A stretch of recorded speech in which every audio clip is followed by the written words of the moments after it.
నమస్తే, welcome to I news.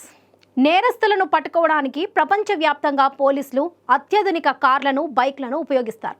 Dubai పోలీసులు BMW, Lamborghini లాంటి లగ్జరీ కార్లను వాడితే మన దేశంలో ఇనోవా, జీపులు కామన్. కానీ కొన్ని దేశాల్లో పోలీసులు తమ పెట్రోలింగ్ కోసం వాహనాలకు బదులుగా బర్రెలను ఉపయోగిస్తున్నారంటే మీరు నమ్మగలరా?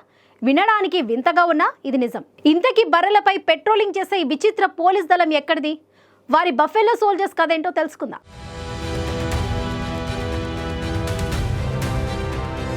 ఇదొక డిఫరెంట్ స్టోరీ. బ్రెజిల్లోని అమెజాన్ డెల్టాలో ఉంది మారుజా ద్వీపం. ఈ ద్వీపంలోని సౌర్ అనే చిన్న పట్టణం ఎక్కువగా చిత్తడి నేలలు, బురద, నదులతో నిండి ఉంటుంది.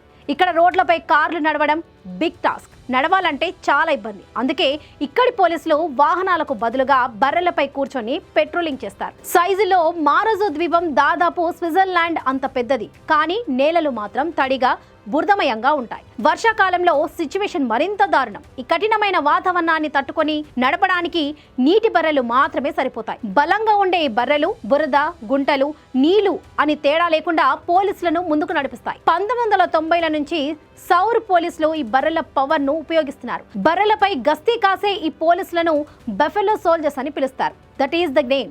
సాధారణ రైతులు వాడే బర్రెల కంటే పోలీసులు వాడే బర్రెలు మరింత బలంగా, ఆరోగ్యంగా ఉంటాయి. ఒక్కో బర్రె బరువు సుమారుగా 2000 పౌండ్ల వరకు ఉంటుంది. పెట్రోలింగ్ సమయంలో అవి భయపడకుండా ఉండేందుకు స్పెషల్ ట్రైనింగ్ ఉంటుంది.